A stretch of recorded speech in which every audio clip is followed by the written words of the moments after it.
तडिल्लेकातन्वीं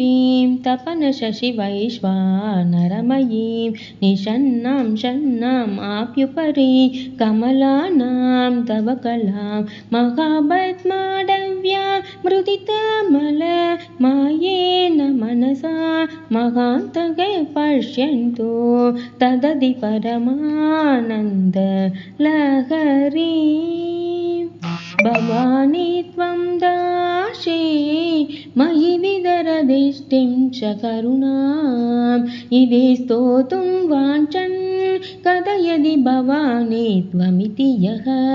तदैव त्वं तस्मै दिशति निजसायुज्य पदवीं मुकुन्दः ब्रह्मेन्द्रः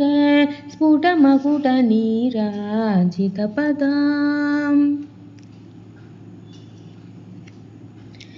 त्वया हृत्वा वामं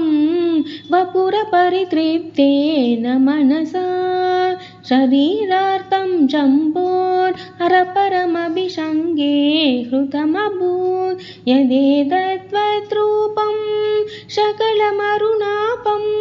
त्रिनयनं कुशाभ्याम् आनम्रं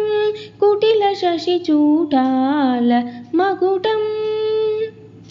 जगत्सूदे दादा हरिरवधिरुद्रः शपयते तिरस्कुर्वन्नेतत् स्वमपि वपुरीश स्थिरयति सदा पूर्वः सर्वं तदितमनुगृह्णादि शशिवः तवाज्ञाम् आलम्ब्यः क्षणचलितयोर्भ्रूललतिकयोः त्रियाणां देवानां त्रिगुणजनितानां तव शिवे भवेत् पूजा पूजा तव चरणयोर्या विरचिता तदा हि त्वद्भातो त्वगणमणिपीडस्य निकटे स्थिता एते शश्वन् मुकुलितकरोतं स मकुटा विरञ्जी पञ्चत्वं प्रचदि हरिराप्नोति विरतिं विनाशं कीनाशो भजति तनतो यादि निधनं वितन्त्री माहेन्द्री विततिरभिसम्मीलिततृषा महासंहारेऽस्मिन् विहरति सदिग्वत्पदिरसौ जभो जल्पः शिल्पं सकलमभिमूत्रा विरचना गदिः प्रादक्षिण्यः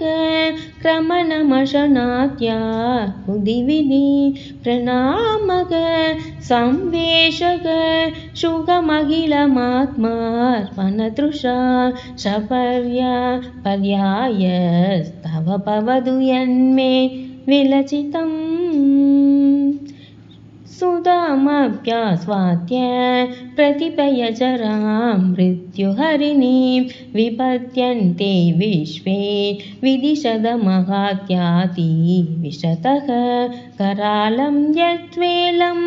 कपलितवत कालकलना न शम्भोस्तन्मूलं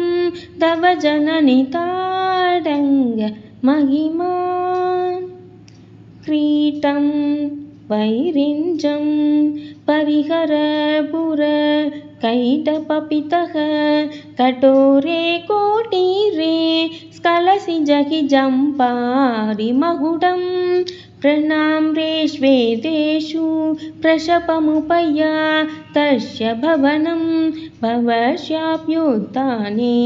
तव परिजनोक्तिः विजयते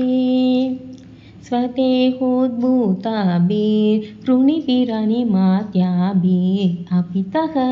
निषेव्ये नित्ये त्वाम् अहमिति सदा भावयधियः इमाश्चर्यं दर्श्यः त्रिनयनसंवृतिं तृणयतो